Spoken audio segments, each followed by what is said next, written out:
Good evening, everybody.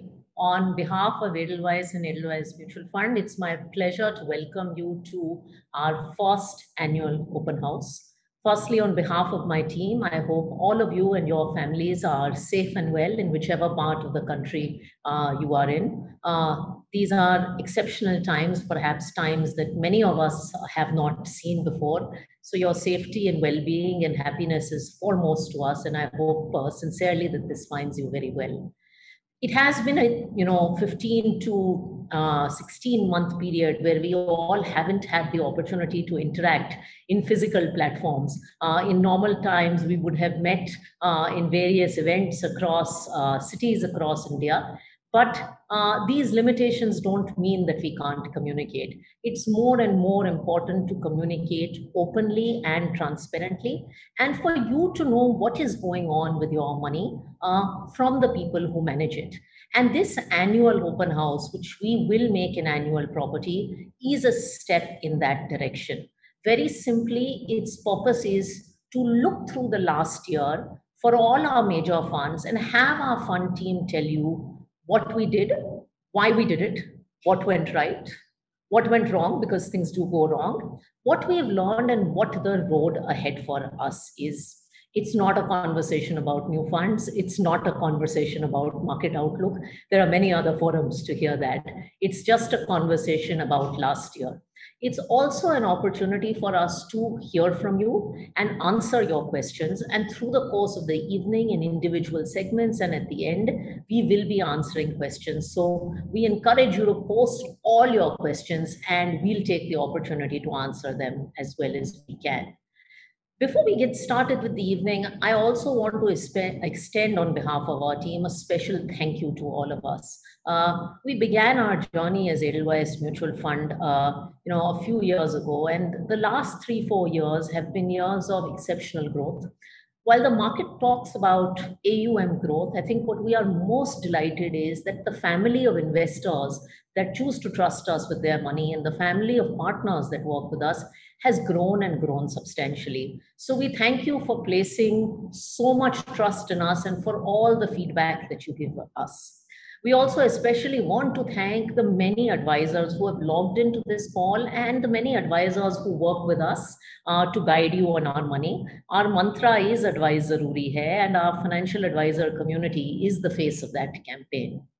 Finally, I want to say that we are very open and committed to your feedback, and we continue to try and do things to make life better for you, whether it is an upgrade of the transaction experience on our website, which many of you commented on, whether it's more information on our product pages to help you make better buying decisions on our website, whether it's your new look account statements, the new emails. There's a lot coming. And I always say we are an AMC that is your AMC. We will grow and get better and prosper with your feedback. So do keep that feedback coming on anything that we can do. But thank you for all your support over the last year. Before we kick off with the investment presentations for the evening, we thought it would be a great opportunity to start this open house by hearing from Rashesh. Rashesh, of course, does not need an introduction. He is our group chairman and MD of Edelweiss Group. I thought I could take the opportunity, he's given us his time today, to ask him just a few questions. So, Rashesh, welcome to the event. And if we could have Rashesh. Hi, everybody. Thanks a lot, Radhika and the entire team and all of you. Very happy to be here, actually very honored to be here. And when you first told me about this open house concept and the purpose of this, I was very excited because I think, as you correctly said, this is not about investing or planning your retirement and all of that. This is truly an open house in that sense, where there's an open conversation, communication, also feedback. Hopefully, we'll get from a lot of our partners and investors and others. So it's truly an exciting event to be here, and I'm truly very happy that you are doing this, but very happy that I also got a chance to be part of this and enjoy this and experience this. As you said, the first of its kind. I do hope that this becomes an annual event and it grows and becomes an institution by itself. The Edelweiss Mutual Fund Annual Open House becomes an institution over the years as we go along. Thank you. Thank you so much, Rashesh. And I thought maybe you could start. I think sometimes many people may not be familiar, but Edelweiss Group is now completing 25 years. And 25 years is a long time. It's a long time in markets. It's a long time in the company. My question is actually less about the past. How do you see the next 25 years for Edelweiss?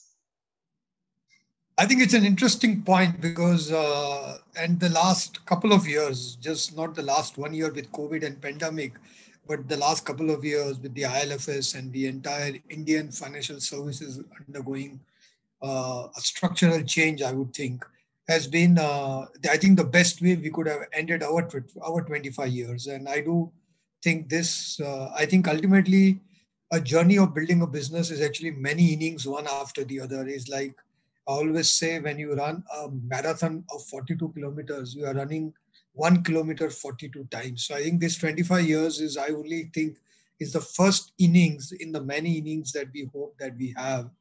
But I think it's been a great journey to learn. I mean, I started off as an investor, as an analyst, and we all talk about compounding. But these 25 years have also made you experience the real power of compounding. And I can give maybe a couple of examples. 25 years ago, the entire deposit in the banking system was about 5 lakh crores. Today, that deposit base is 150 lakh crores. So it's grown, from 5 to 150 in these 25 years. And HDFC Bank, which started 25 years ago, has more than 5 lakh crores now. So one bank is bigger than what the whole banking sector was at that time. And there are many examples, like HDFC, which is one of the leading companies. Their total asset book at that time was about 3,000 crores, which is now more than 3 lakh crores. So I think there has been so much compounding we have seen, whether it is Infosys or TCS or even the Indian economy. I mean, when we started Edelweiss, the size of the Indian economy was about $200 billion, which is now close to $3 trillion in US dollar terms, in spite of the rupee falling and all that. So I do think that the compounding story that we experienced for the last 25 years in India, I'm pretty sure will continue for the next 25 years.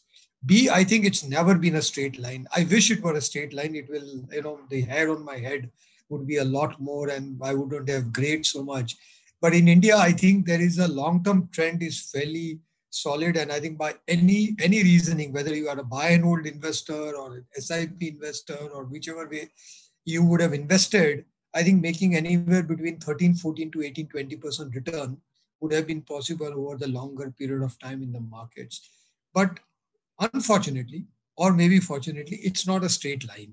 There is a zigzag that is there. And I think having seen the zigzag of last 25 years, having seen, India Pokhran blast, the Asian financial crisis, the technology bubble bursting, the 9/11, the change in government in 2004, the global financial crisis, the taper tantrum, the ILFS crisis. I think there have been so many episodes of the last 25 years. And then you look back and say, you know what? In spite of that, growth happened. So I do think the next 25 years will be the same. The other good thing that happens in the life of a company and the life of an investor is we learn. Unlike normally, I mean, as we age, our bodies become maybe weaker and our, capabilities become slower. But I do think if you can learn as you get older, you actually get better and better. And I think in the last 25 years, we have seen about 5 up and down cycles and very gut wrenching, very, very, very deep kind of cycles.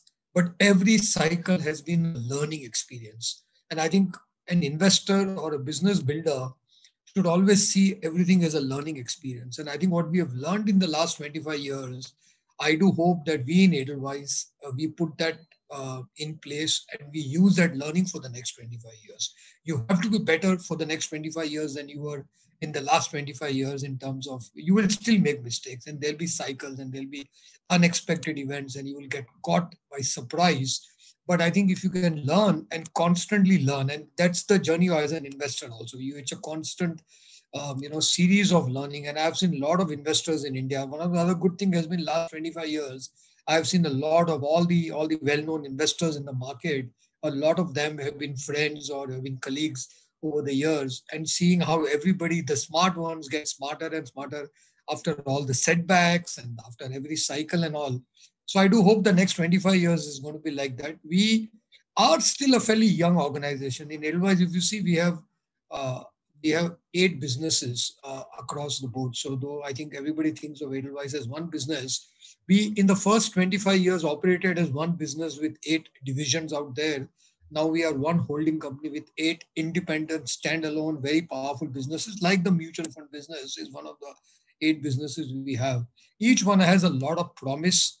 The platform has been built, but I think the next 25 years is not going to be about Edelweiss, the one company, but Edelweiss, the many companies out there. And I think all the 8 businesses, and maybe hopefully we'll incubate some more businesses in the future, each of them is now actually raring to grow. And the good thing about this point at 25 years is all our businesses, whether it's a housing finance business, our alternating asset business, our life insurance, general insurance, our mutual fund, all the businesses are young. They've got the platform built. They already have 10, 12 years of foundation building behind them. And I do hope that the next 25 years is a path of journey and and the opportunity for flight for them. And Edelweiss Group as a whole, our idea is that we support each other, but allow each business to have their own independent growth path, because I think the opportunity is huge going forward. Rashesh, you spoke a lot, about many things, including banking, mutual fund, and the opportunity for Edelweiss Mutual Fund. You also talked about lessons for investors. Uh, Specifically for mutual fund investors, going through this period, what is your advice, having seen so much time in capital markets? And what is also your advice for advisors? Because we say advisor, I know you are a big believer of that. So, what is your advice to investors and advisors?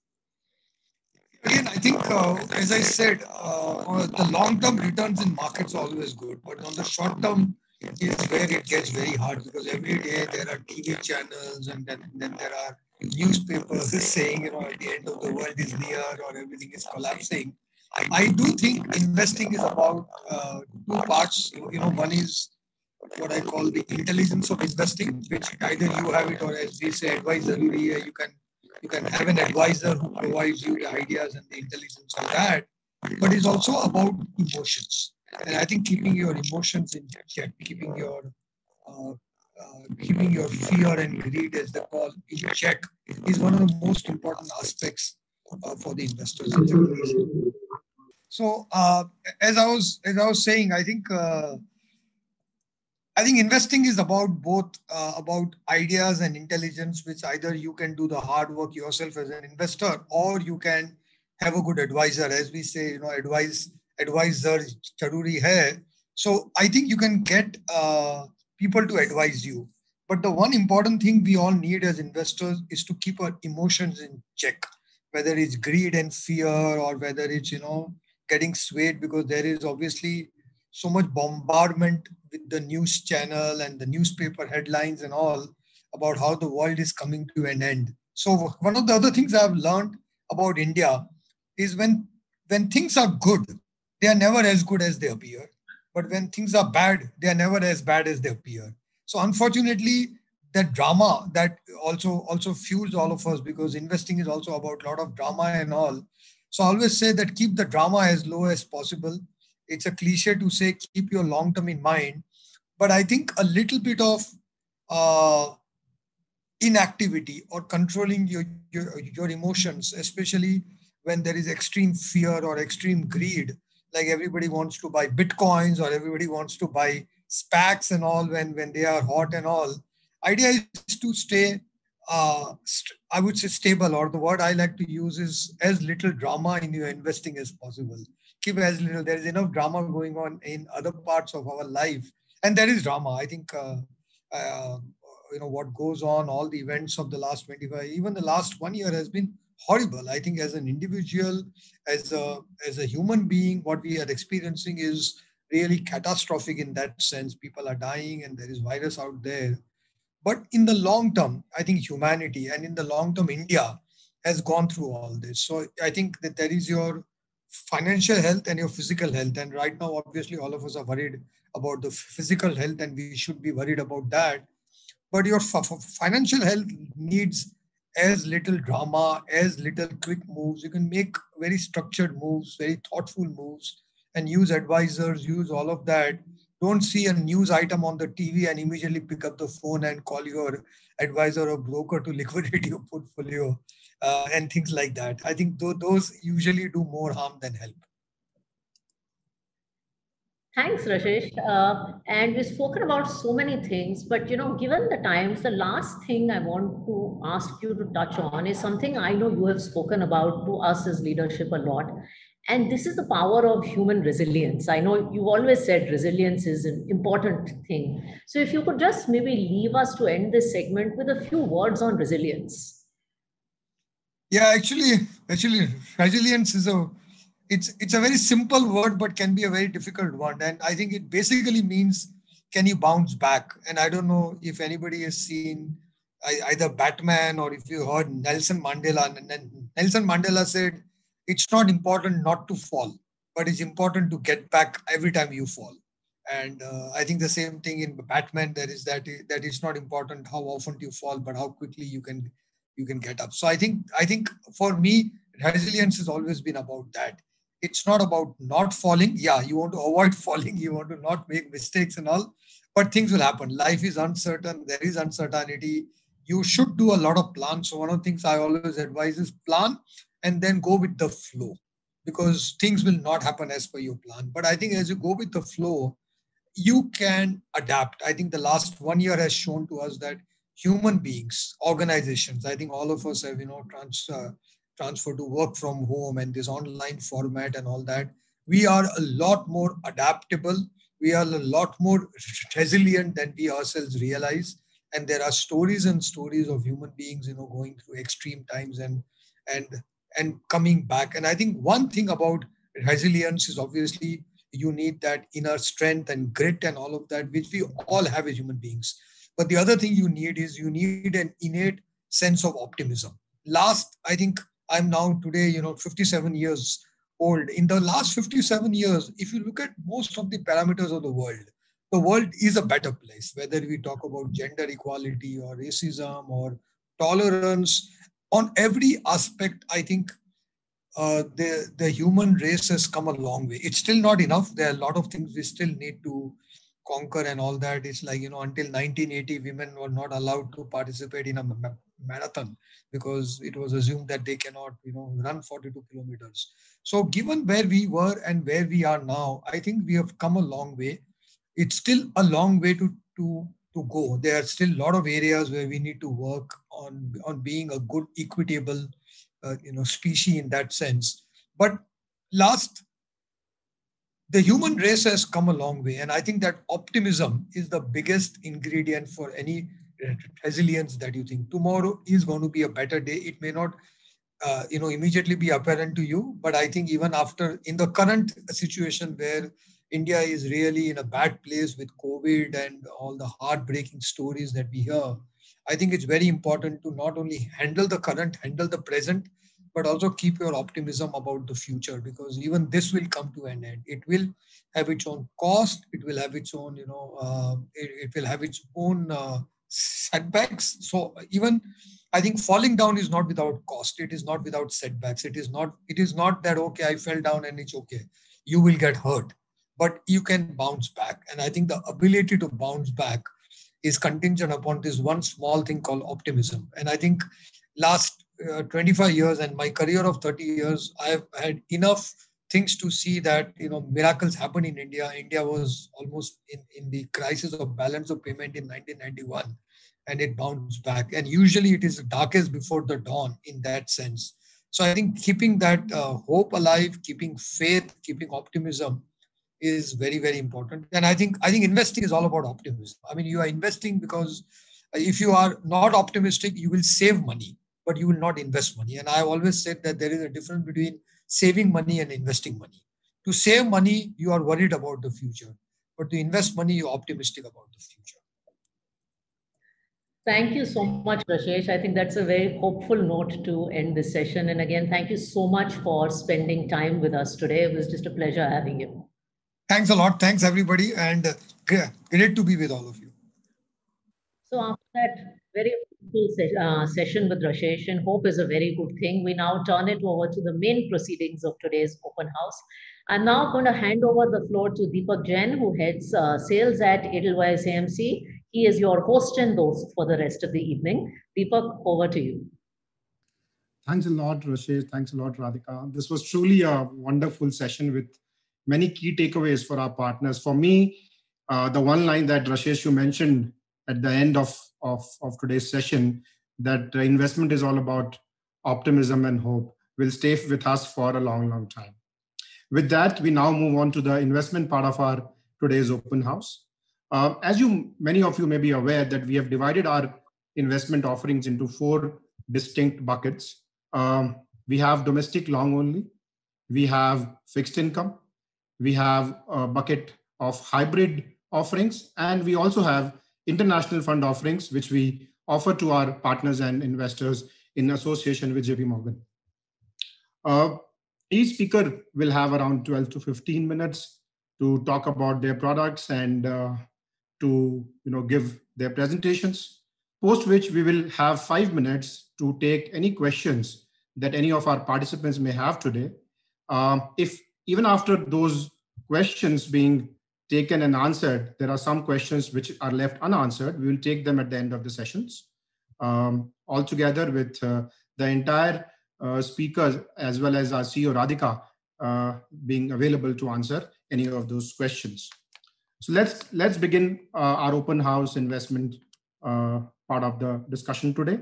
We'll be joined by our CIO Equities, Harshad Patwardhan, as our first speaker. In the last 12 months, Harshad have told us about how not to redeem your investments during the first pandemic. How was it not really an important exercise to undertake after having seen the lockdown and the worst being behind us? How during the US presidential election, he mentioned that it will be risky to be underweight on Indian equities. And more recently, how he explained the importance of volatility not being a true measure of risk. We would like to know from Harshad more about what he has done in the last 12 months, how the portfolios have panned out, and what are his thoughts in regards to Pandemic 2.0. Over to you, Harshad. Good evening. Thanks a lot for joining this session. What we are going to do now over the next 10-12 months is look back at 2021, the year that was. Frankly, if you think of last year, it was actually quite a forgettable year in many respects. Some would say it was a nightmarish year. And pretty much all of us from a personal life perspective would like to see the back of a year like that. What we are going to do over the next 10-12 minutes is to look at certain aspects from investment perspective. How did we cope with last year, which from a healthcare crisis perspective, as all of us know, was once in a century kind of a year. So we will talk about how did we navigate through the turmoil from investment perspective. When the shock hit, there was absolutely no precedent. So how did we deal with that kind of uncertainty? Then we will talk about what Deepak alluded to, is what was the messaging or what was the advice that we gave to our partners through the year? Because it was a year when we got a feedback that advisors also needed some kind of a guidance. So what did we do through the year on that aspect? Then we will talk a little bit about how we changed our sector positioning through the year as things became more and more evident. We will also candidly talk about what worked for us and what did not work for us.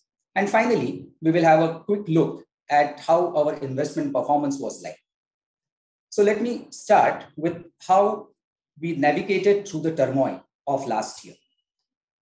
Before I get into the framework that we used, one important thing that I would like to say, and Radhika says that very often, and we also repeat, from an equity perspective, that we always manage our funds true to the mandate.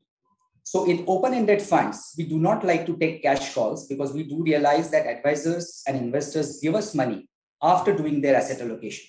So even through the turmoil of last year, we never really took cash calls. There were temptations to do that. And many of our peers did that, but we stayed true to the mandate and did not take any cash calls.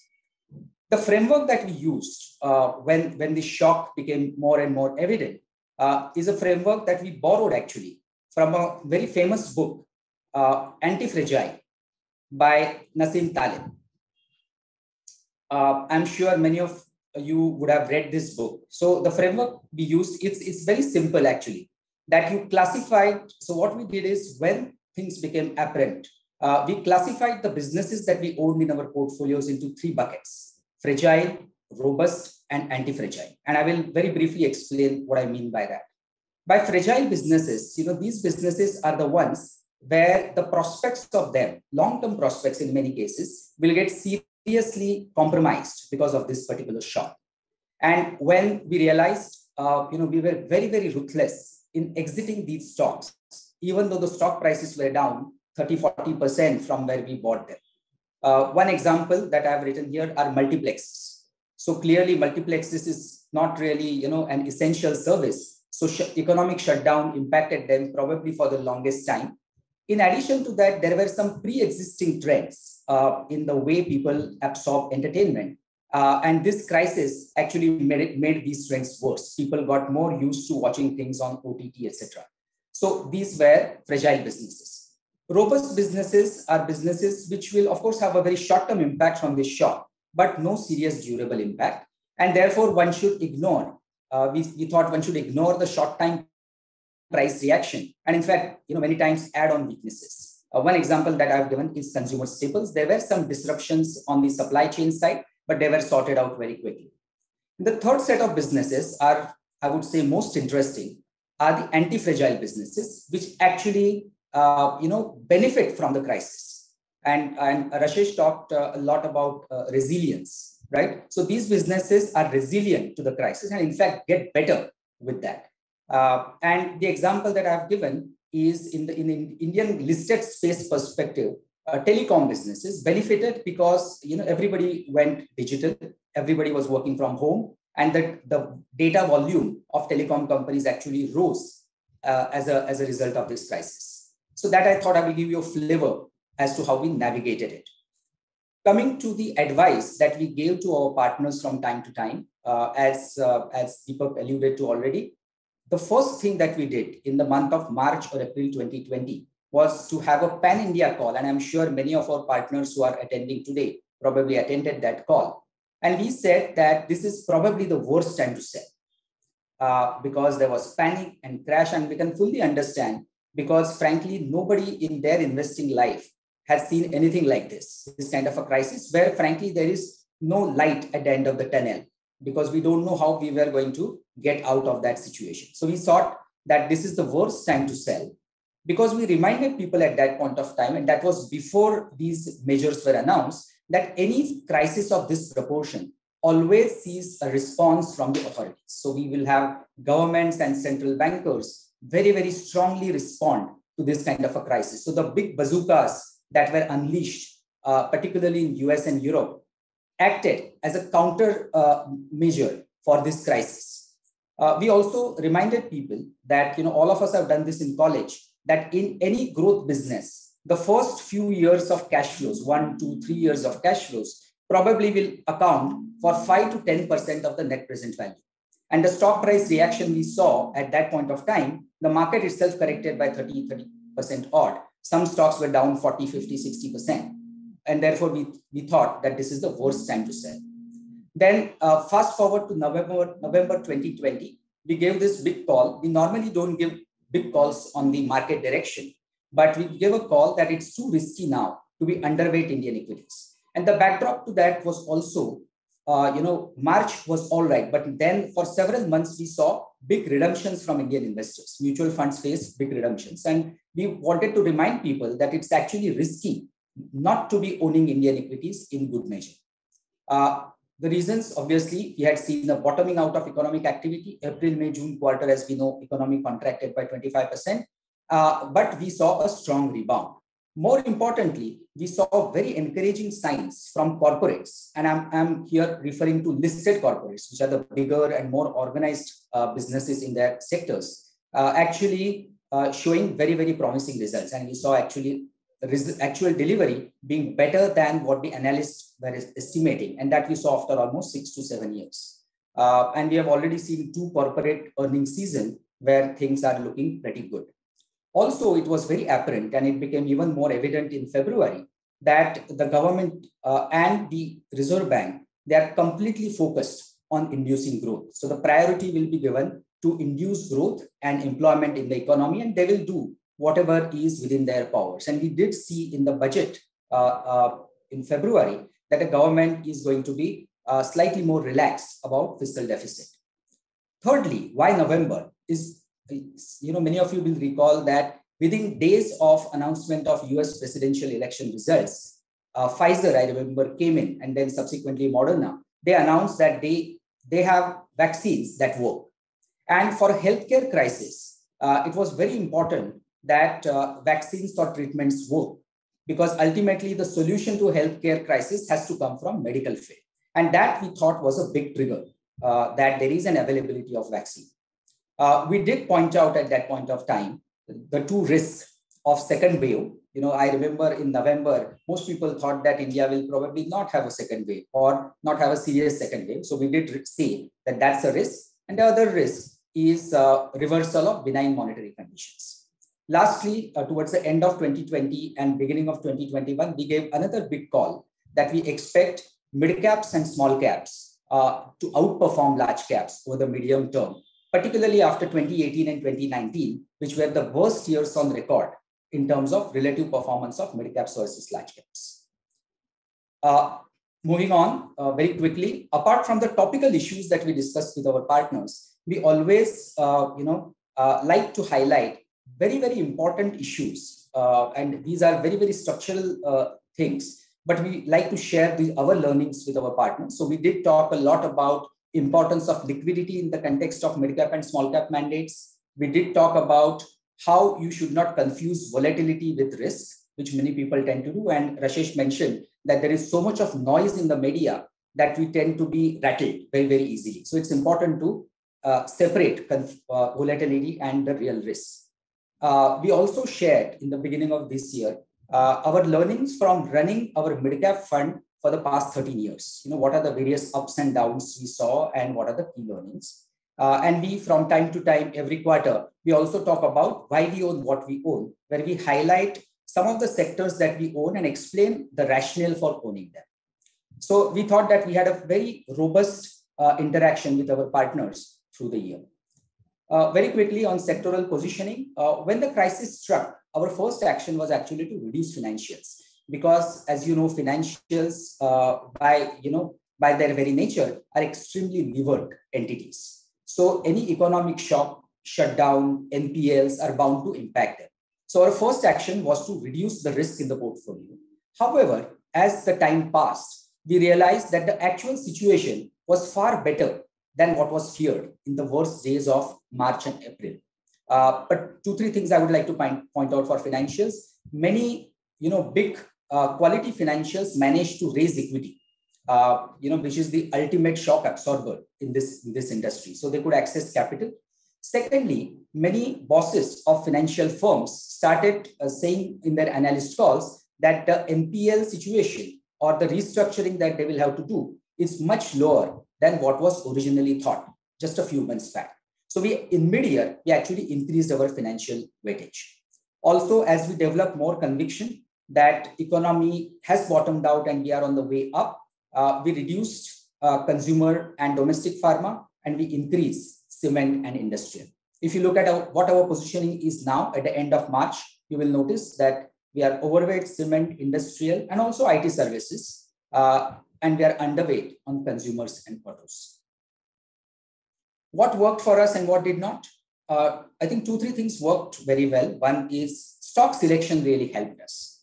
I mentioned the framework that we used. I think that really turned out to be handy because when a shock of this magnitude hits you, the past valuations really don't don't help.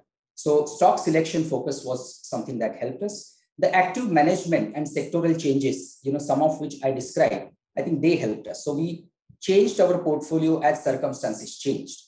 And thirdly, as I discussed in some detail, timely sharing of views with our partners also helped, and we got some good feedback from you that it was helpful. What did not work?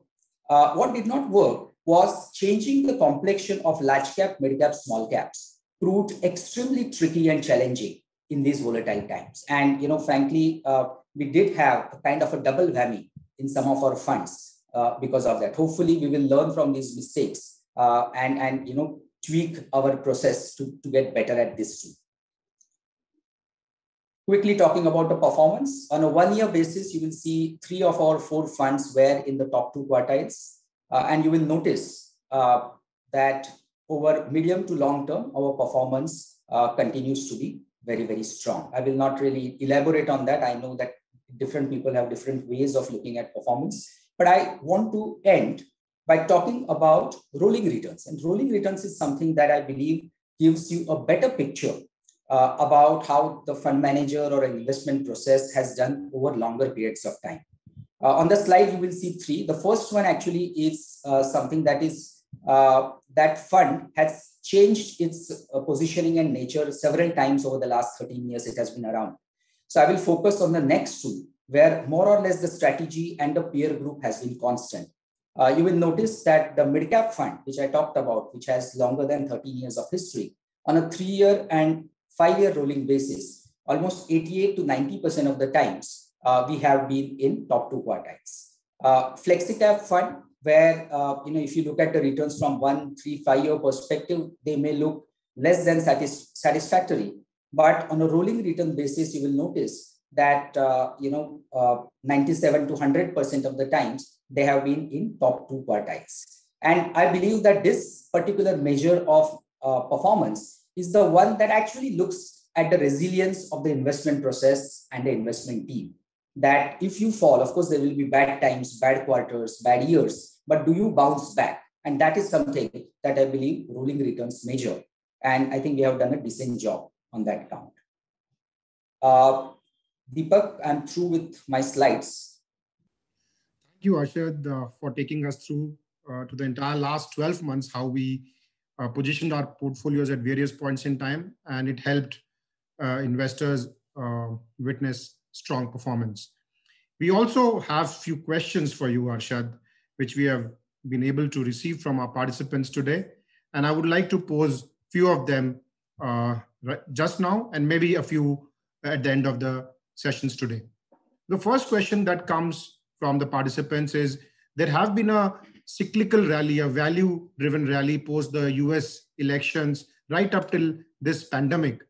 What is your take on this entire debate with regards to high-quality, growth-oriented stocks vis-a-vis cyclicals and value-driven businesses? Okay, so Deepak, in our industry, people use value and growth terms often, but I suspect that everybody means different by what he means by value and what he means by growth. So I will give you one answer, but there are different ways of describing it.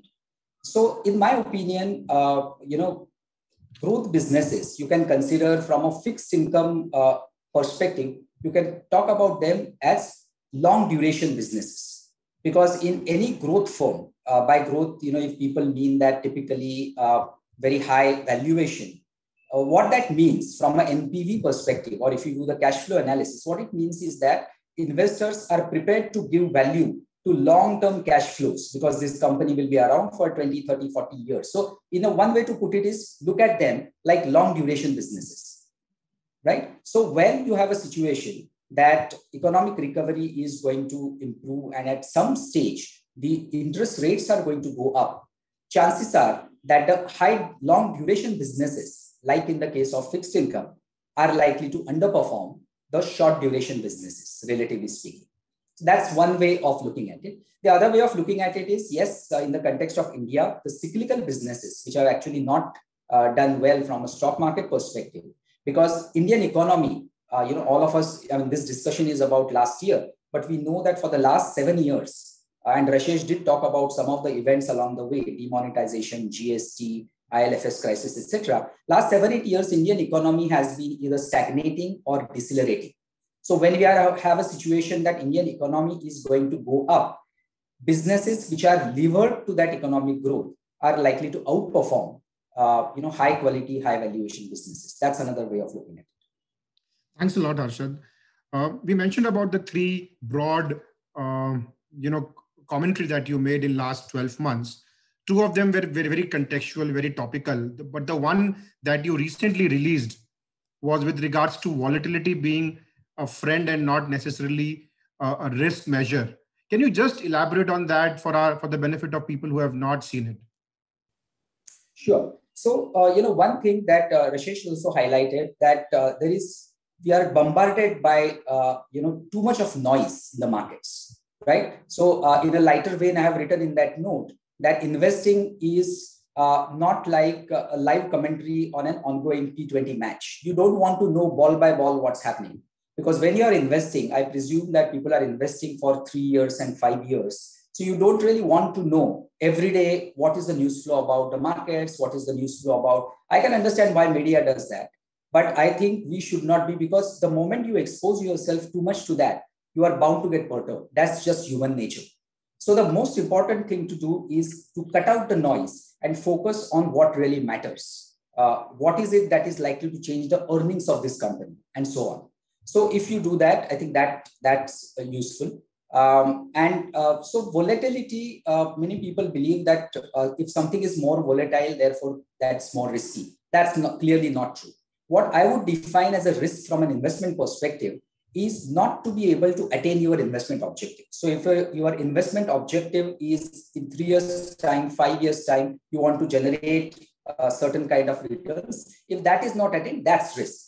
But volatility doesn't really, risk you that particular investment objectives. So what's the last question before we end today's your part of discussion, and we'll ask you to join the end of the session again, is with regards to valuation of mid and small cap versus the large cap. In last 2-3 years, we have seen a decent rally on the mid and small cap segment. Where do you see the valuation gap today, or is it, closer to its peak? Okay, apologies for the internet problems. I think I was off the. I hope I am audible now. Can you hear me well, Deepak? Okay, all right. So when it comes to comparing valuations of mid caps and large caps, I think one of the mistakes that many people do is to do that comparison at the index level. So generally, I've seen in the industry people talking about Nifty valuations versus mid cap index valuations. Now that's plain wrong, and it's misleading. Worse is because the complexion of Nifty businesses and mid cap index businesses are very, very different. So if you have to do the comparison, you should do it at a sectoral level. So for example, you may want to look at a mid cap cement business versus a large cap cement business, or a mid cap private sector bank versus a large cap private sector bank. That's the right way to do it. And we have, as Deepak, we have done quite a bit of work on this. So if anybody is interested, we can send across those slides. So my experience shows that, and many people believe that mid caps have to trade at a discount to large caps. And where it comes from? It comes from an innate, implicit belief that mid caps means lower quality. And that's simply not true. In fact, the way we manage our mid cap and small cap business mandate is that we want to buy leading companies in smaller segments.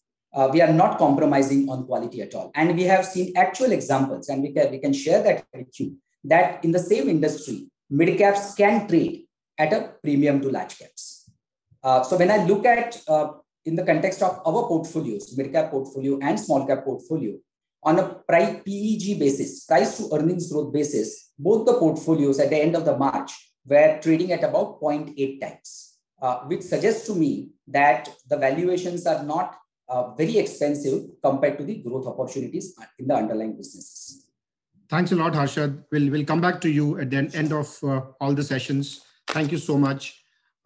We all know that the right combination of equity and debt is the key to any successful investment strategy. We at Edelweiss take this point very, very seriously, and hence we have a dedicated team to manage our hybrid fund offerings. We have a combination of Bharat Lahoti and Bhavesh Jain, who together bring almost 30 years of investment and trading experience onto the table to manage and offer you our hybrid piece. Without further ado, let me invite Bhavesh and Bharat to the session today. Good evening, friends. This is Bharat Lahoti, and I'm along with Bhavesh. We manage hybrid funds in the Edelweiss Mutual Fund. 2020 has been extremely tough year. It's been extremely volatile, and we would discuss today in terms of how we navigated volatility for hybrid funds. Basically, hybrid funds, if you look at it, there are three big components in this hybrid fund. One is the equity portfolio, second is the debt portfolio, and third is the asset allocation call. Now we will discuss or step more in detail in terms of how these three components actually have navigated in this time. Also, we will discuss candidly in terms of what worked for us and what didn't work for us, in terms of finally our investment performance. So the core of the hybrid funds is the asset allocation, and it's more so in balance advantage fund, where it becomes like a heart of the fund.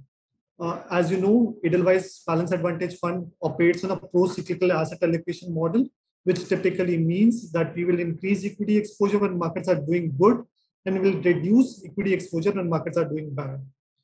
Last year has been extremely volatile. If you just to give you some stats, we had seen within one quarter markets moving dramatically from 14 Jan 2020, when markets were hitting high of 12,360 levels. It moved to 7,600 by March 23rd. So extremely volatile month, and you needed an asset allocation model which is quick, agile, which is supposed to change according to market condition. Now, the model which we follow is extremely quick because we do a rebalancing every day per se. So we were very quick in doing rebalancing depending upon market condition. To give you some example on this, January 2020, we were at a net equity levels of close to around 70%. By Feb and March, we actually came down to almost as low as 30%, which is our lowest mandate kind of stuff. So consequently, if you look at it for the correction phase, market fell around 38%. And actually, Edelweiss Balance Advantage fell only around 15% because we actually reduced our net equity level. The recovery was also equally strong. So if you look at beyond April onwards, the recovery was pretty strong. And always a swift change is required when the market conditions are changing. Consequently, if you look at it, our average net equity level also increased substantially after that. And the average equity level from there onwards is actually 67. So we have captured the uptrend meaningfully. Overall, if you look at it from the complete cycle perspective, the fund has done better than Nifty with a lower volatility. And hence the pro-cyclical asset allocation model has worked decently well. And this again proves that this model works in a trending market. This year was also very unique in terms of that we had one bull market and one bear market within the same year itself. So this was very useful for a pro-cyclical asset allocation model. This again proves the robustness of the model. We had seen similar set of trending moves like in 2011, 14, 17, and again 2020. The model has actually been true to mandate and true to the consistency in this kind of trending market. Again, if you look at it, it's always the saying that trend is your friend. And again, this has come in handy during this volatile period. If you look at it in year of 2020, it was very hard to estimate numbers, whether it's a GDP forecast. If you look at left-hand side chart, people at the start of pandemic were assuming that maybe GDP will fall like 2% GDP growth, 4%, -4%, -5%, and it ended up like -7% by the end of the year. Similarly was for the Nifty earnings. People started reducing the Nifty estimates, and till July, August, they were actually reducing the earnings estimate for the Nifty. Consequently, it is very hard to predict what would be the earnings looking like for even FY21 and FY22. So all valuation model which were using valuation model for asset allocation struggled very hard. And the trend and volatility based indicator actually work very well in this kind of markets. So three things: A, in terms of quickness, ability to change market condition; B, working well in trend market; third is the factors which we were using. All these three actually worked well in favor of the asset allocation model. If you get into the equity portfolio side, how we actually manage the equity portfolio, we ran a very conservative portfolio where our focus was on strong balance sheet and there is a earning visibility.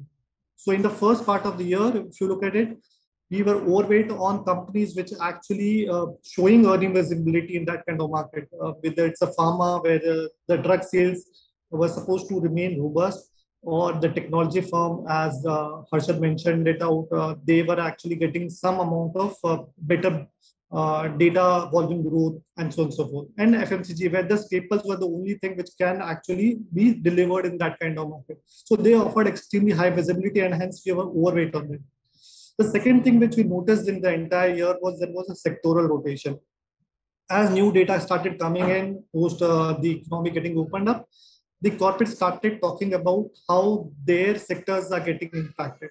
And as when the actual people get comfort in it, the sector started moving up. Just to give you an example, on private banks, as Harshad mentioned out in terms of capital raising happening for many of the private banks, these banks actually started providing buffer provision for the COVID impact. This offered extremely high margin of safety for many of these banks. And consequently, we went overweight on private banks. We actually then went underweight on FMCG because the valuation was pretty high. And obviously, you can't consume more than what is required in daily need per se. So we actually went switched from FMCG to private banks. We also noticed something like there was a change in demand supply and global recovery is aiding metals. Consequently, we typically remain always underweight on metals. But this time, what we saw is the strong global recovery will aid the commodities of metal rally. And consequently, we remove some of the underweights in the metal kind of stuff. If you look at our overall positioning as of today, we are still conservative. We are still overweight on pharma, IT, and private banks. We are underweight on cyclicals like auto, infra, and obviously FMCG on valuation perspective. So that's how our equity portfolio on the conservative side for the entire 2020 and going forward. If you look at it, our debt portfolio, we have always maintained that we will run a conservative debt portfolio. The mandate is to run a high quality, low credit, low to medium duration kind of debt portfolio that remains as it is. What we did is that we actually tactically used cash future arbitrage in lieu of short-term debts. Whenever the yields on the cash future arbitrage were better than the short-term debt instruments, we actually swapped to the cash future arbitrage. So that is one thing which we did quite often during this year. The another thing very important which we did was a few special situation ideas which we did out. This primarily actually helped in supplementing the debt returns. So this year, as we said, that it was a year where we had a bull market and a bear market. Both bull markets and bear market opportunity and special situation were given to us. Basically, in a weak market condition, as you know, you will get many open offers, delisting, and so on and so forth. So we participated in many of these delistings or open offers. These are low risk trades that typically give you better than debt returns kind of stuff. As market improved in the second half year, we got a lot of opportunity for capital raising via IPO, OFS, IPO listing, or QIPs, and so on and so forth. So we participated in many of these and tried to generate a better debt returns and better risk-adjusted return. So overall, if you look at it in terms of what went well for us, one is clearly the pro-cyclical asset allocation model, which was trending. In a trending year, it worked well. Being agile, it worked very well. And not focusing on valuation also worked very well for us. Second thing which worked very well for us is active management on the key sectors in a recovery phase. So moving out, some of the sectors which looking valuation was pretty high, and getting into sectors which were showing higher quality of growth, we actually moved out. Third is using spatial situation in our debt portfolio did help out. What did work actually is that a lower allocation to mid and small caps. Consequently, in a recovery phase, there is always a confusion. How strong is the recovery, and whether these smaller companies actually can navigate the entire year for the recovery. So consequently, we were a bit underweight on mid and small cap. That's what the learning is all about. So recovery, we have to be very cautious about the mid and small caps. Typically, sometimes it works, sometimes it doesn't work. So this time it has not worked for us in terms of lower allocation to mid and small cap. So that's broadly how we have done on the hybrid funds on the balance advantage fund. I will move on to Bhavesh to discuss on the arbitrage fund. Bharat, good evening, everyone. As already Harshad, Rashesh, and Bharat have spoke about volatility, I will not speak much about volatility in market. The numbers is there in front of you. We have seen a month with almost 25% Nifty going down in a single month. Then we have seen recovery also. So a lot of, you can say, big month for Nifty, both on positive side as well as negative side. I think the only product which is getting some benefit of this volatility is arbitrage fund. Because volatility is truly a good friend of arbitrage fund because it helps us to generate higher return. But this time the volatility was not only restricted to equity market. If you will see in on arbitrage front also, the AUM of arbitrage fund, the category itself, from 87,000 crore in one single month, the category went down to 52,000 crore. Almost a 40% redemption in just one single month. Partly because everyone was in panic. We were going into a lockdown, so no one was sure what will happen to market, whether derivative will continue, because there was a lot of rumors, lot of noise that SEBI may ban stock future, SEBI may stop stock selling and all that stuff. So there was a lot of negative euphoria around stock future per se and arbitrage as a, you can say, relative product to that. At the same time, we have seen a single stock open interest, that is the total position on the long side as well as short side in the market, which was at around 1,10,000 crore, that went down to almost 58,000 crore. Partly because of market correction and partly because everyone was worried.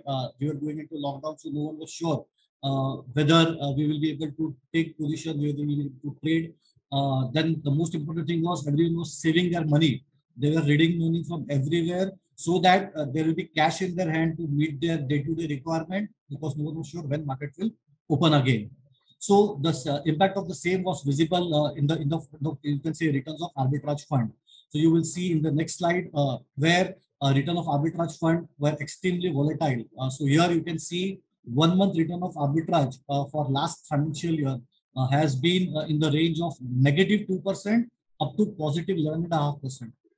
Now, -2% on an arbitrage fund is like once in a decade kind of situation. So 2% negative return in arbitrage is like 50% fall in your equity portfolio. That is the kind of inference this -2% return on arbitrage have. Everyone was panicking. Everyone was worried that how one can get negative return in arbitrage.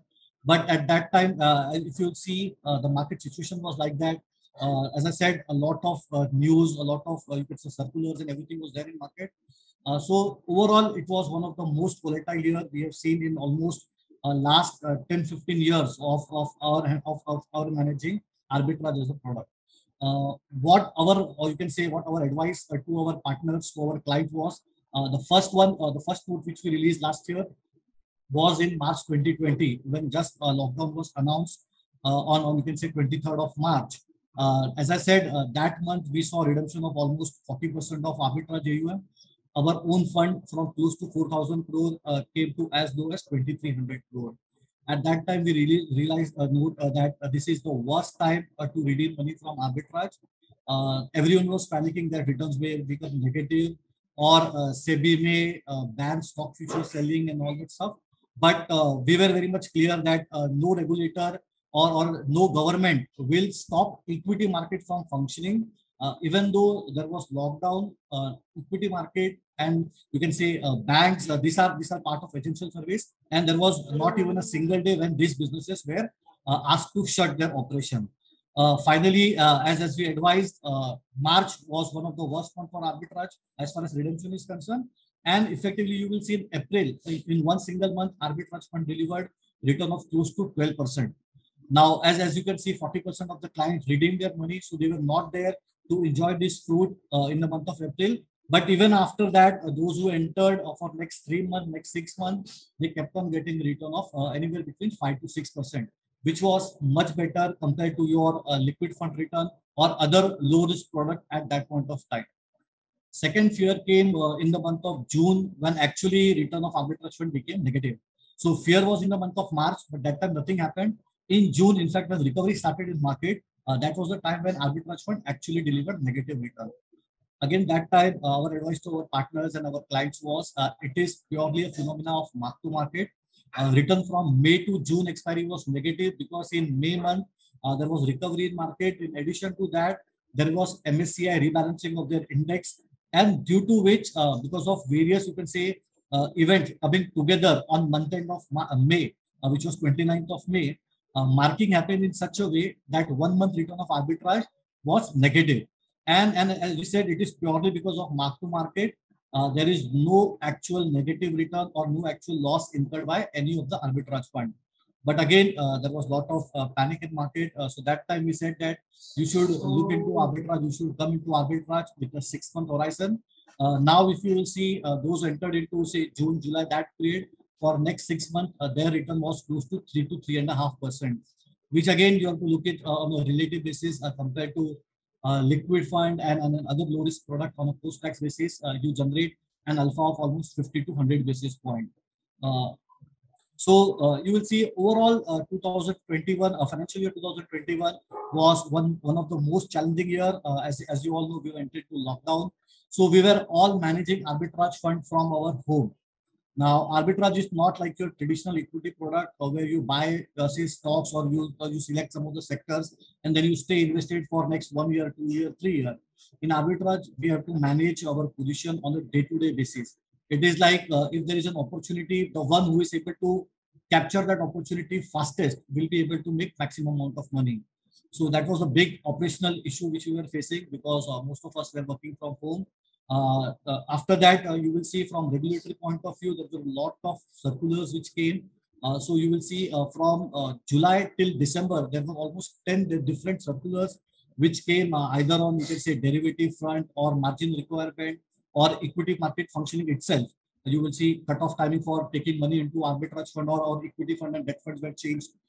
Branches were not working. So a lot of challenges. But even after that, I think we were able to manage last year very much nicely. So you will see 1 year return for last year was close to 3.8%. In a low interest rate environment, if people are able to generate 3.8% compared to, say, liquid giving you return of anywhere between 3.2 to 3.4. So on a post-tax, on the pre-tax basis itself, we were outperforming by almost 50 basis point. On a post-tax basis, that outperformance was almost 80 to 100 basis point. So overall, a tough year, a challenging year, a lot of operational issue, a lot of compliance issue. But even after that, I think fund was able to deliver a performance as per the mandate. So net, I will say a good year, and going forward also we'll have similar view on this category. So that is the brief from my side. So yeah, Bharat, you can take this. Yeah, just on bowling performance, as you can look at it, basically this is how consistently the fund has been performing. So if you look at it, most of the funds have been actually better in terms of better than median performance on a rolling 1 and 3 year basis. That's where we want to end up, and we'll open up for Q&A. Thanks a lot, Bhavish. Thanks a lot, Bharat, for taking us through the entire year and how did you manage volatility. The first question comes from our participant is about what do you mean by trending market? How exactly you define trending market? And to go along, how do you move between debt and equity in your hybrid funds? Okay, so when we say trending market, basically what we are saying is that whether markets are on uptrend or downtrend, when we say that this kind of market is trending, basically when we say that that is going to be like plus or minus 10% kind of movement in Nifty. So if Nifty is up 10%, we are saying the market's in uptrend. When market is down 10% kind of stuff, we are saying market is in a downtrend. So typically the model, the way it happens of in a uptrending market, you try to capture the maximum of the uptrend, and in downtrend, we typically try to save as much of what you can do it. How we actually move from equity debt is a bit unique as compared to the way people on the street actually does it. Basically, we don't tinker around our equity and debt portfolio. Our equity and debt portfolio broadly remains 80-20. So 80 remains in equity, 20 remains in the debt. What we do is we use Nifty futures and option to hedge our portfolio. So depending upon what our model suggests, the post-cyclical asset allocation model suggests, we actually buy or sell Nifty future to have a net equity level for our portfolio. So suppose market says that, or the model says that you need to be fully invested in the market. Actually, we don't do anything. 80% is in equity, 20% is debt. We don't do anything. If now market condition says that you need to be at the lower side of the portfolio, that is 30% net equity level, what we do is we sell Nifty futures and options worth 50% to bring down from 80% to 30%. That's how we do it. Thanks a lot, Bharat. There's a question with regards to number of stocks that you hold in Balanced Advantage Fund. The participant thinks that the number are too many. Also, would you like to elaborate upon your approach in building the core portfolio? Okay, so the equity scripts which you typically look in our monthly fact sheet actually has a combination of many things. There are 3 parts in it. A is the core equity portfolio, the companies which actually buy from a view of a 3 to 5 year perspective. Then there is a second piece on the equity portfolio, which is the special situation, which we discussed it out. There are many times where we get open offer, buybacks, demerger, merger, IPO listings, OFS, and all kind of special situation. Typically, we participate in that. So there are many trade ideas on that on account of it, which is a quasi-debt kind of portfolio where we run around. These are low-risk kind of step. The third thing which you would look like is the arbitrage portfolio. As I said, that we typically use cash future as a substitute of short-term debt. So many of these steps which you see in our portfolio is because of the cash future arbitrage. So that is the reason. If you look at it in terms of how we build our core equity portfolio, basically the core equity portfolio is constructed using a universe of top 500 companies. Basically, we select ideas which are of high quality and growth characteristic, but at a reasonable price. That is how we are looking at it. Typically, when you select these 500 companies by market cap, typically when you run a quality filter, actually we get only investable units of 200 to 250 companies. And within that 200 to 250 companies, we scan through these companies and do a bottom-up stock picking kind of stuff. And we pick up like best 50 names, 45, 50, 55 names for our core portfolio. So 50, 55 is the core portfolio. And after that, which are about arbitrage and special situation ideas, which actually typically form the equity holdings. Thanks a lot, Bharat. The next question and last for the session today is to Bhavesh. Bhavesh, how do you simply explain investing into ultra short-term versus an arbitrage to an investor who just needs stability in his return and tax efficiency? Yeah. So, Deepak, you will see arbitrage is an alternative to your low-risk product, like say liquid fund or ultra short-term fund, because all your positions are completely hedged. Now, for an investor who is looking at say stable and a better post-tax return, he has to compare additional risk which he takes while he moves from liquid into say ultra short. So, whatever little duration call he takes over there, in current environment where interest rates are historically low levels, that risk is if you see comparing that risk with the additional return he will generate. So risk reward ratio is not in his favor. Today, arbitrage fund is able to give you return of say close to 4%, 4.5%. Say ultra short term fund also will be giving you return which is equal to say 3.5 to 4%. But on a post-tax basis, arbitrage being an equity product, your taxation is much more efficient over there. So we will still give higher weightage to arbitrage fund compared to liquid fund or even ultra short term. Thanks, Bhavesh. Before I move on to the next session, which is the fixed income session, I would like to mention that our new product pages on the website shows historic portfolio allocations, rolling returns, and risk associated with each of our investment strategies to help you take a better informed decision. We now move on to fixed income. The speaker actually needs no introduction. He has spent almost 25 years, as long as Edelweiss has been in existence, in the bond market, in the fixed income market. I think he launched his first fund way back in 1997. And today he is leading the largest debt passive asset under management in India with the launch of Bharat Bond Series and the Nifty PSU SDL Index Fund. Dhaval Dalal, CIO Fixed Income, would like to talk to you about his experience of navigating investors in the last 12 months through the most challenging period that fixed income markets have seen. Over to you, Dhaval. That has been extremely challenging, not only for India, but for the rest of the world. The pandemic has raged and had a devastating negative impact on the livelihood and the markets. But from the bond market's perspective, investors have been slightly more satisfied. If you look at the series of events that had shaped the world since the beginning of the financial year in April, we have seen a significant amount of damage to the financial markets. However, this is for the first time we saw that the bulk of the G7 central banks came together and came out with a very, very large the monetary and financial package. The size is to the tune of about $9 to $10 trillion. And as a result of that, we have seen they will be able to arrest the collapse of the equity markets and give a lot of support.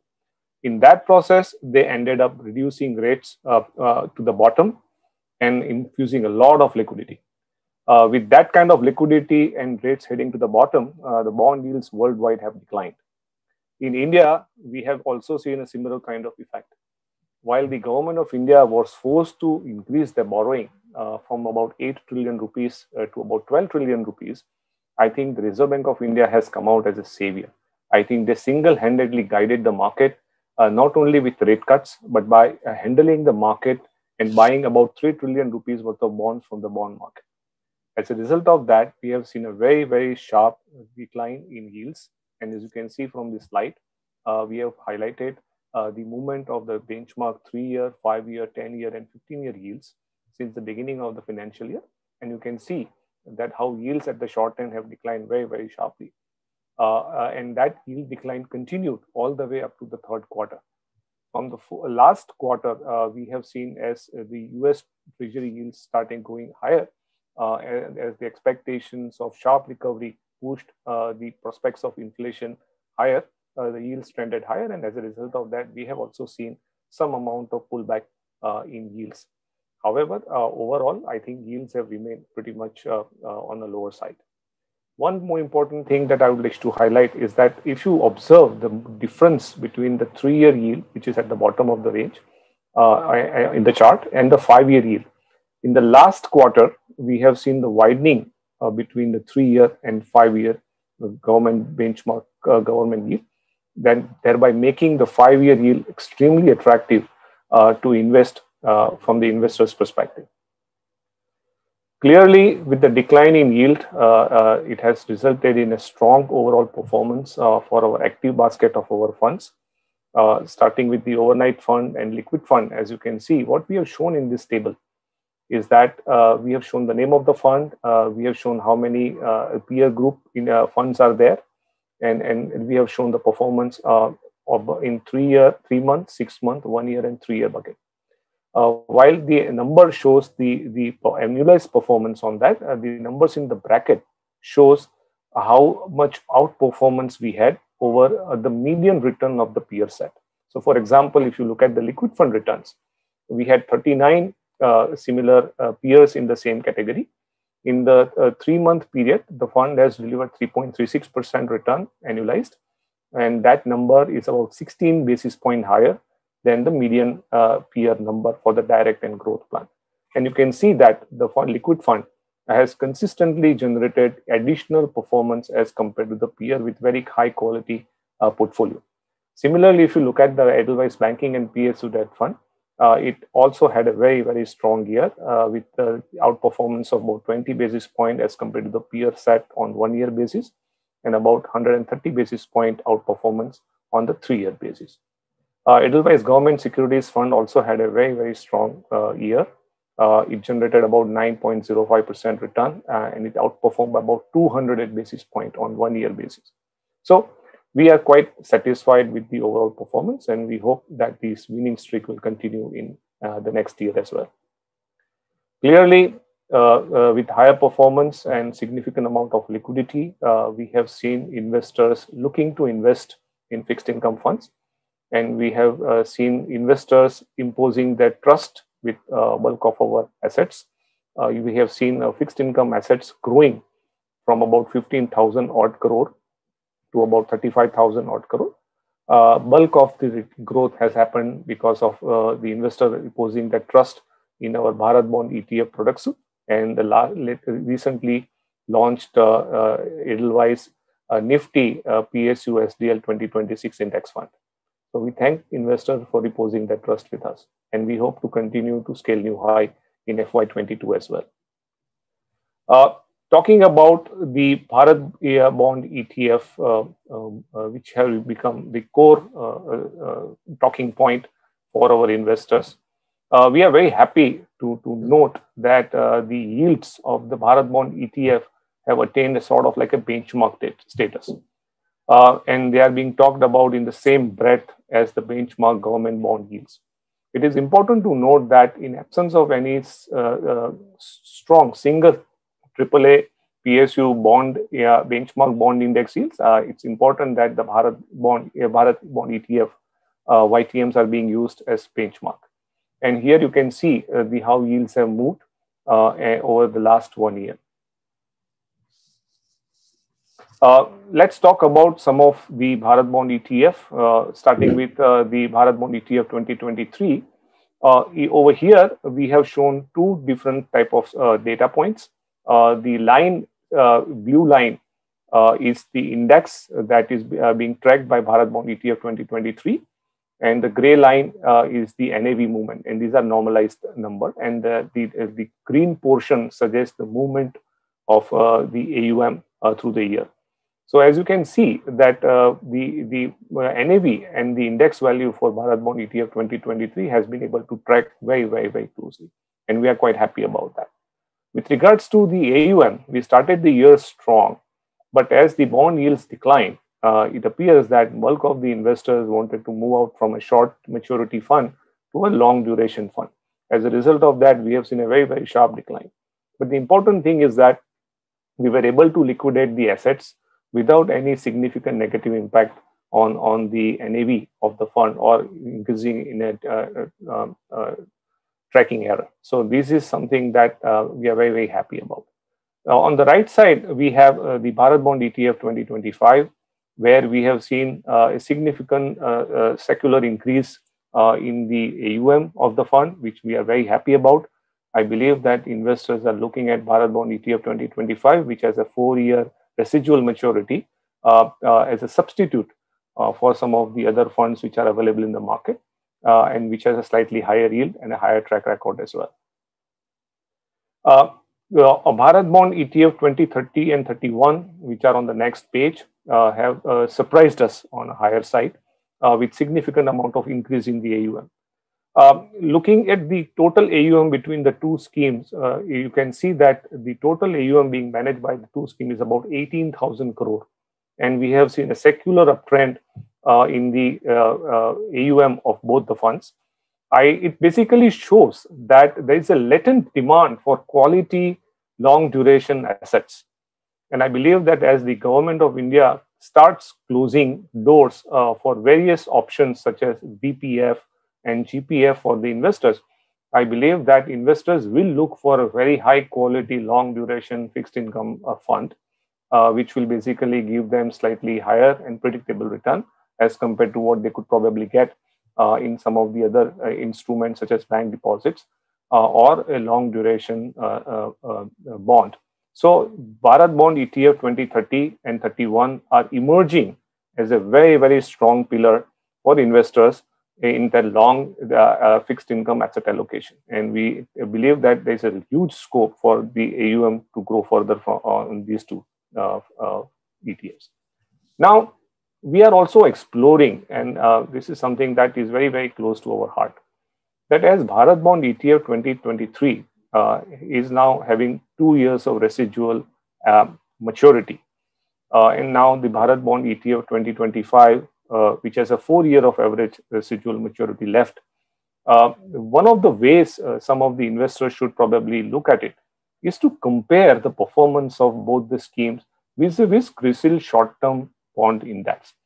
And the reason we are talking about CRISIL short-term bond index is that if you look at the total assets of under management in the fixed income, you'll probably notice that the total assets about 13 trillion rupees. And if you remove liquid and overnight fund, that's about 4 trillion rupees. We have observed that the short-term category itself has about more than 1 trillion rupees worth of assets. And the short-term fund category where investors are looking to invest for a 3-year period. I believe that now investors should also consider looking at Bharat Bond ETF 2023 and a combination along with the combination of Bharat Bond ETF 2025 and see if they can generate incremental return by doing a combination of asset allocation, maybe 50-50 or a 60-40 or whatever period they like. And that way have an exposure to high quality AAA PSU bond along with liquidity. In terms of product suite, I would like to highlight that Edelweiss Asset Management has one of the largest passively managed fixed income portfolio, and which is going to grow further with the potential launch of the 3rd tranche of Bharat Bond ETF, perhaps in next couple of months. But at this point of time, we would like to highlight that we have created a ladder for investors to benefit. We have a 2-year fund in the form of Bharat Bond ETF 2023. We have a 4-year fund in terms of 2025. We have recently launched India's first index fund, which is a 5-year point. And then we have banking and PSU debt fund at 8.5 year, and then 9-year and 10-year. I think it is equally important to note that when investors look at our passively managed funds, they are getting an exposure to 100% AAA CPSE exposure or a sovereign bond or an STL. So that provides an extremely high level of peace of mind. Apart from that, the simplicity of the investment, the transparency of the portfolio, and the diversification benefits that the investors can get a diversified portfolio for as little as 1,000 rupees, along with the predictability of returns. I think it significantly adds to the comfort. And the most important thing is that in global markets, we have seen investors benefiting through a ladder approach where they can invest an equal amount in each part of the ladder and let it mature, and then you can roll it back to the highest ladder. That way, you can mitigate the price volatility. And this is something that investors should consider for the long-term fixed income asset allocation. And we are very happy to talk about that off screen with some of the investors and partners if they wish to understand more about that. But with that, over to you, Deepak. Thanks a lot, Dhaval. It was really interesting. Some quick fire questions for you, Dhaval. 3-year roll down versus 3-year active. 3-year roll down. Perpetual bond, equity or debt?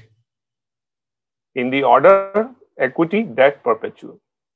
What do you have to talk about the perpetual bond crisis? Well, I think the writing was on the wall. I believe sooner or later it was supposed to happen. I think FY22 is very, very important because about 30,000 crore worth of perpetual bonds are going to experience their first call, and it will test the water of the market's hypothesis. The fixed income part of investments, the word fixed is taken very seriously. How can an investor better realize this goal and objective? I think by looking at our target maturity bond ETF suits and index fund product. Thanks a lot. Dhaval, we'll come back to you at the end of the sessions with more questions. Thank you, Deepak. Now move on to the last but not the least important session. This is a session about international funds. This has been the most talked about segment of investment in last 12 to 18 months for a variety of reasons. One being the fund offering by Edelweiss. mutual fund along with partnership of JP Morgan. We have currently 6 funds which offer access to almost 85% of global markets. We have a US technology fund, we have a Greater China fund, we have a Eurodynamic offshore fund, so on and so forth. So you name it and we have it, kind of a basket that we have for our investors. It has grown very, very rapidly over last 15 odd months. 15 months ago, the entire AUM of this space with us was 200 crore. Now it is 3,200 crores. To talk more about it in details, we have with us Niranjan Awasthi, who heads our product and marketing. Before joining Edelweiss, Niranjan was working with ICICI Prudential as head of product communication. With 13 years of experience in the industry, I invite Niranjan Awasthi to enlighten us about international feeder funds. Over to you, Niranjan. Thank you, Deepak, and hello, everyone. I hope everyone is safe and sound at their homes. So as the agenda goes, I'll just quickly try to take you through our international funds offering, how they have performed against the benchmark, what helped, and how they are positioned currently. So as Deepak mentioned, we have a wide suite of international products covering almost 80% of the world markets. So on the Western and the developed world side, we have the US Technology Fund, which was launched recently, which invests into upcoming technologies which are disrupting the older technologies. We have a US Value Fund, which is very different from a mainstream US fund, which invests in value stocks or stocks which are undervalued today in the US market. Then we have the Edelweiss Emerging Market Opportunities Fund, covering the entire emerging market space. We have a Eurodynamic Fund covering the Euro area. And then coming to the eastern part of the world, we have a Greater China Fund, which invests in the Greater China region, consisting of China, Taiwan, and the Singapore stock market. And then we have the ASEAN Fund, which is basically the association of Southeast Asian countries investing in markets like Singapore, Indonesia, Philippines, Vietnam, Thailand, and Malaysia. So broadly, over the last 3 to 5 years, and even longer than that for a few funds, the performance of these funds have been very, very strong when we compare them with the benchmark. The Greater China Fund, which is one of the oldest fund in our product basket, has been outperforming its benchmark over since last 10 years. Over the last 3 years and 5 years as well, the outperformance is to the tune of almost 10% and 8%. The US Technology Fund, which was launched recently, and that is last year in the month of March, which completes a year this month, has outperformed by almost 10% to its benchmark. Of course, the returns have been very, very strong over the last 1 year, and we'll come to that, what has contributed to this return and what lies ahead as well. The emerging market funds also has outperformed the benchmark by almost 4 to 3% over the last 3 to 5 years.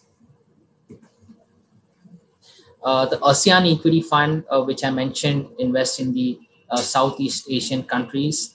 Again, strong outperformance against the benchmark, almost 5% outperformance over the last 3 years and 5 years against the benchmark.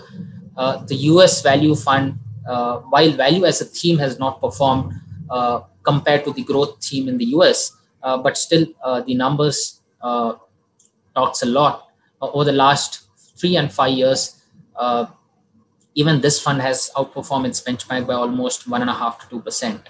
And lastly, the Eurodynamic Fund, which invests in the Euro region, again has outperformed by almost 2 to 3% over the last 3 and 5 years.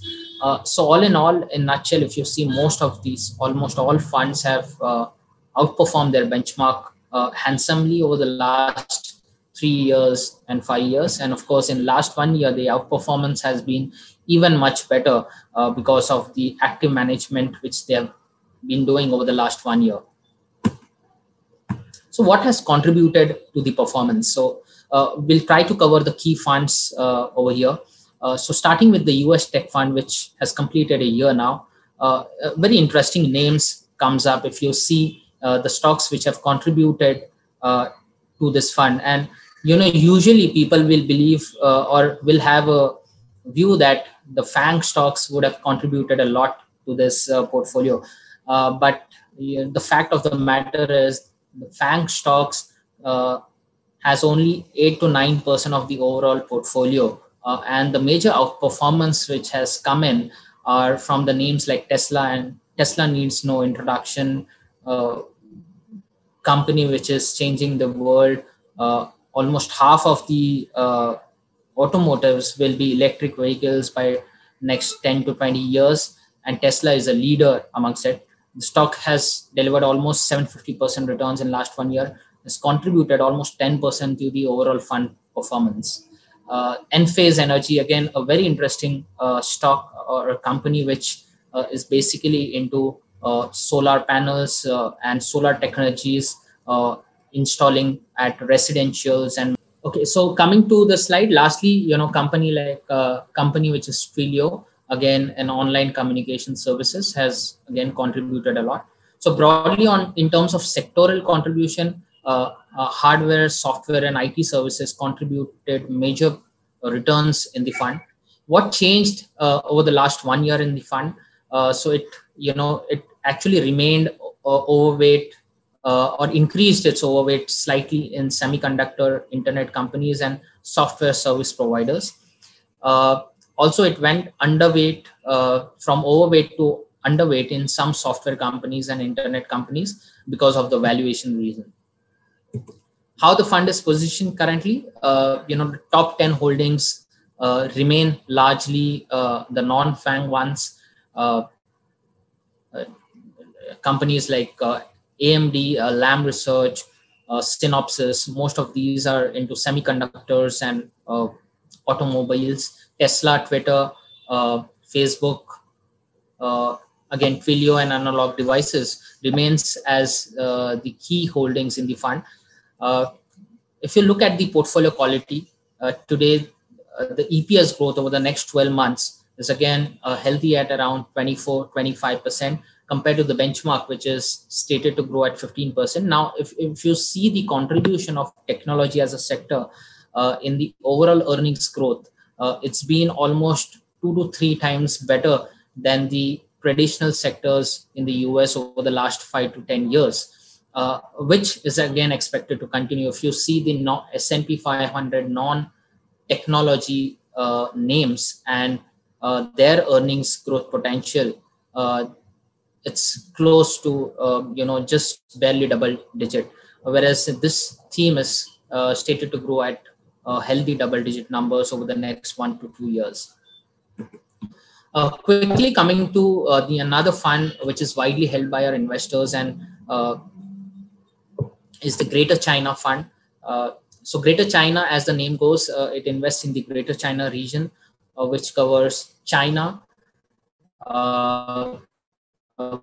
both the A-shares China market and the offshore China market, the Hong Kong stock market, and Taiwan. Again, if you see, a very strong performance was displayed by this fund over the last 1 year and 3 years. Broadly, what has contributed, which stocks have contributed is, stocks like Kindigi, which is a software company, Wuxi Biologics, biologic research and development company, which is helping a lot of mainstream pharma companies to do research on oncology and related technologies and diseases. Xpeng is again widely known as the Tesla of China. It is one of the leaders when it comes to electric vehicles manufacturing in China. Pinduoduo is again a very interesting platform for farmers and distributors, which bring farmers and distributor on the one online platform. Again, has contributed a lot to the returns over the last 1 year. Hongsu TigerMed again is a medical consulting firm helping a lot of leading pharma and healthcare companies in their clinical research and allied services. In terms of sectoral contribution, financials, consumer discretionary, and healthcare has contributed majorly to the overall returns. In terms of country contribution, the fund has always remained, at least over the last 3 years, have remained overweight in the mainstream China market, which is the A-shares market. And that has actually majorly contributed to the overall returns in the fund. The current positioning almost remains same. The fund is overweight in sectors like technology, because China, like India, is again changing very, very fast. A lot of companies are adopting to newer technologies and digital platforms. Consumer discretionary, financials, it's underweight, and healthcare, again, it is overweight, because just like India, even China is stated to spend a lot. The Chinese government specifically is stated to spend a lot on healthcare post the pandemic. So it largely remains overweight on these 2-3 sectors, which have structural growth engines in place. In terms of region, the fund has almost 71% exposure to China, which is large overweight compared to the benchmark. Again, on the portfolio quality, the expected growth in the fund, the earnings growth over the next few years remains healthy at almost 20-21%. Lastly, the emerging market fund, again, a very interesting fund. What has contributed is, largely the healthcare information technology names like TSM, which is one of the world's largest semiconductor company, Samsung Electronics, Samsung SDI, which is again at the forefront of manufacturing batteries which are used in electric vehicles. Tencent Holdings, again, one of the largest online gaming platform based in China, which has again contributed in this fund. Lastly, the entire product basket, as Deepak mentioned, is basically run by the JP Morgan fund, with whom we have partnered. As you know, JP Morgan is one of the largest asset managers. They have 350 plus equity investment professionals spread across the world, which actually helps us, managing these funds because they have local expertise. They have presence at 5 global locations and also local offices in countries like China and Taiwan, which actually helps us helps the fund deliver alpha, which we have seen over the benchmark over the last many years. So broadly with this, I would like to end my presentation, and we can move to question and answers. Thanks a lot, Niranjan, to talk about 3 funds at a go. It was quite interesting. What I would request is all of our speakers, including Radhika, to join live for a final question and answer session with all our participants. I would take questions one by one and try and keep it as focused as possible. We are overshooting the time because of network delays, etc., but we'll like to end on a positive and a more informative note. So, Niranjan, the first question is for you, and this is the most interesting question that I have ever, heard or read this time on international funds. It's to do with taxation, but a different kind. Does the taxation applicable to where the fund is domiciled affect the NAV in India? For example, FOF registered in USA as compared to FOF registered in Luxembourg, which I presume have different tax structures. Right. Yeah, it's a very important question. So broadly, all these, and I'll talk more about the funds which we have. So most of these, in fact, all funds are domiciled in Luxembourg. We have a treaty with the specific location, that is Luxembourg. And for a mutual fund investing in these funds, so Edelweiss FOF investing in JP Morgan fund, there is no tax impact whenever we sell a unit. So there is no capital gain tax. The only taxation which is there is on the dividend, but the underlying funds are a growth option, like we say in India, and hence there is no tax incident at the fund level. This is a very interesting question. All I have ever heard was question on the domestic taxation, but international one is a very, thank you for whosoever asked this question. Really appreciate it. Thanks a lot to everyone for coming together to answer a few set of final questions. The first question goes to Dhaval. With the open-ended structure of Edelweiss Nifty PSU bond plus SDL index, how do you manage the inflows and outflows to ensure that there is minimum impact on the fund returns? In this context, if you would also like to highlight the other debt passives that we manage. So, Deepak, it's an important question. I think what we have done is we have launched on a 5-year spot, and I think this is a very, very important spot. If you look at from the mutual fund, other asset classes perspective, this is an uncharted territory. So by launching on a index fund on a 5-year spot, we are trying to develop that 5-year spot. And as I understand that there are more and more other AMCs who are also coming out with a 2026 offering. So we believe that with more offering, you are going to enrich that 5-year spot and make it more liquid.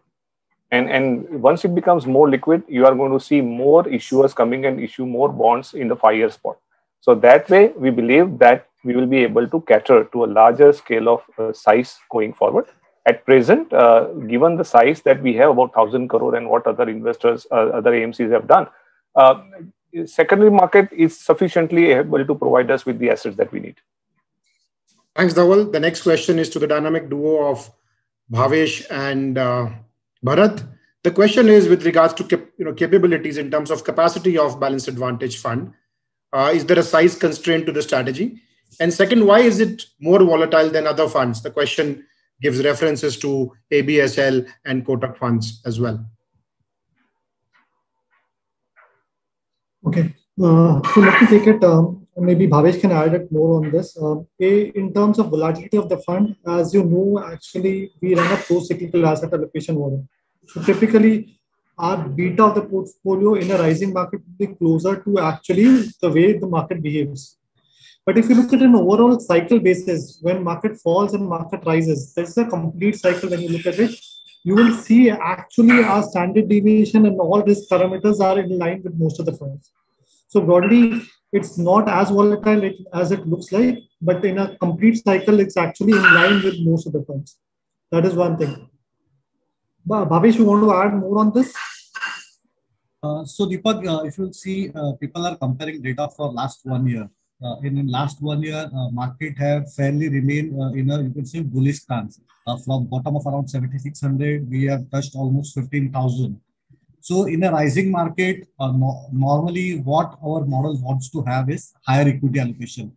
And obviously, if you will have higher equity allocation, because that is what you are supposed to do in a rising market, your beta or your volatility will definitely be higher compared to funds who are following, you can say, valuation-based model or other hedging model and having lower equity allocation in current point of time. So higher equity is definitely the reason for a higher, you can say, volatility or standard deviation compared to other funds in the rising market. This question is for Harshad. Harshad, we have seen an interesting launch from Edelweiss on a passive side, which takes care of healthcare, domestic and global. Is there anything else that you want to launch anytime soon, and why so? Okay. So yes, we are working on some interesting ideas, but I'm not sure whether we can, talk about it yet. But the whole objective that we have here is to give access to businesses. Like in case of our global pharma fund, what we did was we had a nice combination of the best generic companies, best API companies, which are available within India, and blended that with the biggest R&D companies on the pharma side. And we thought that was a very, very good bouquet, investable bouquet for investors. So we do have, some ideas. I'm not sure whether I can talk about it, but our objective in this space will be, again, to combine best businesses available in India with some of the business models which are currently not available. There is no access to Indian investors. Blending the two together, I think, makes a very compelling case. So our thinking will be on those lines. Thanks a lot, Harshad. Radhika, this question is to Harshad, Rashesh and you.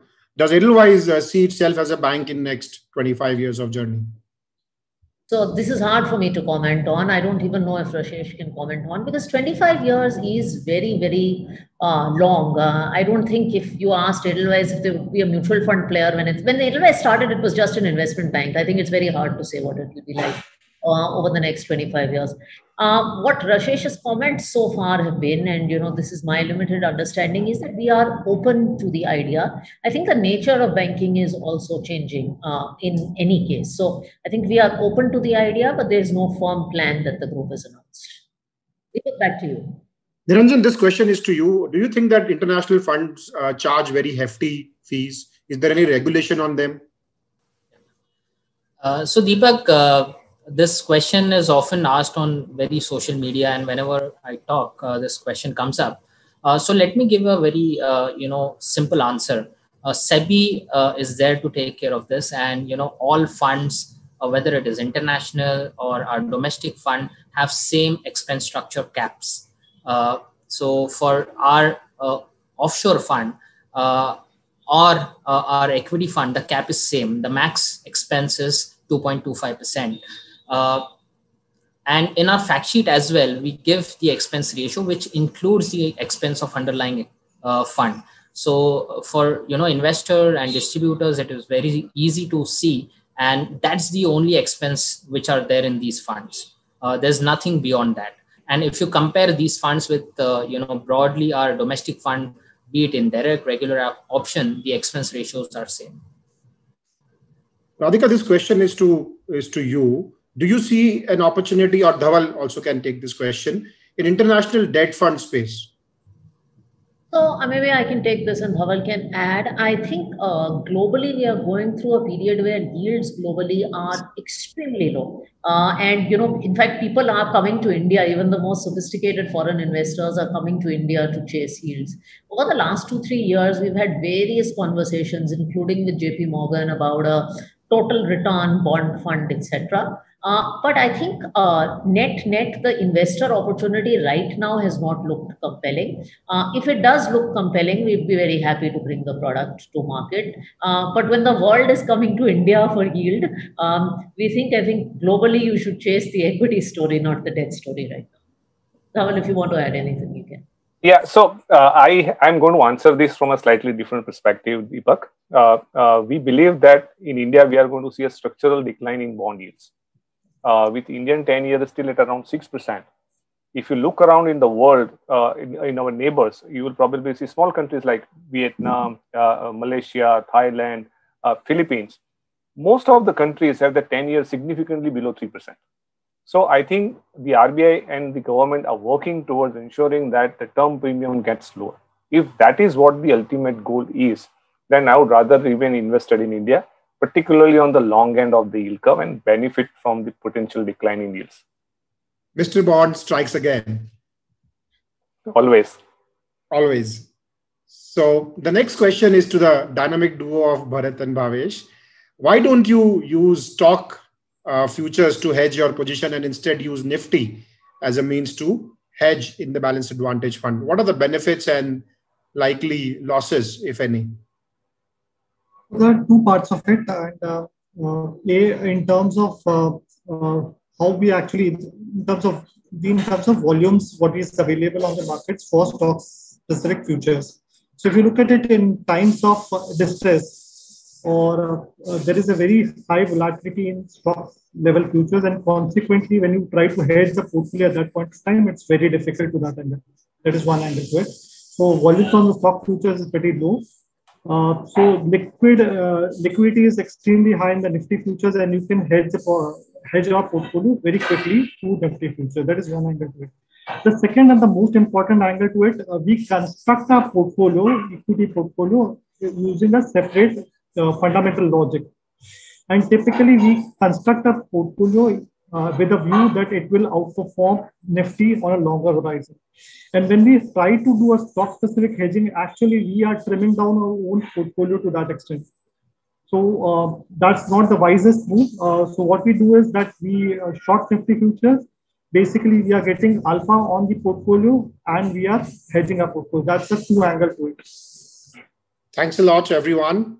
We have taken most of the questions. I would like to ask Radhika to make some final comments about the session today and way forward for next 12 months with regards to Edelweiss Asset Management. Thank you, everybody. And, I must thank we actually had registrations in thousands for this event. And I must thank all of you who spend your Friday evening with us.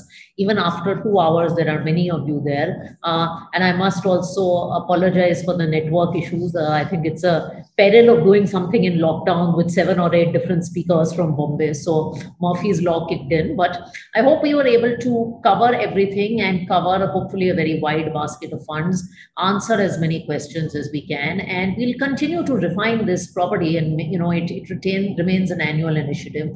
So really wholeheartedly thank you for joining. If we have not answered any questions of yours, we will put our brand handle, so please do send us an email or write a tweet to @EdelweissMF. That's the brand handle, and we'd be more than happy to answer your question. If it's to a specific fund manager, I'm sure they'll be very happy to answer. We'll also put the recording of this session later in the week, so that those of you who were asking for slides, etc., can refer to the presentation. Again, on behalf of all of us, thank you so much for the incredible support that you've given us in the last year. The business has grown, and it's grown because of you, and we only hope that happens, that we can manage our money responsibly and add to our family of partners and investors over the next year. Thank you everyone again for joining, and stay safe and stay happy in these times. Thank you very much. Thank you.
Mutual fund investments are subject to market risks. Read all scheme-related documents carefully.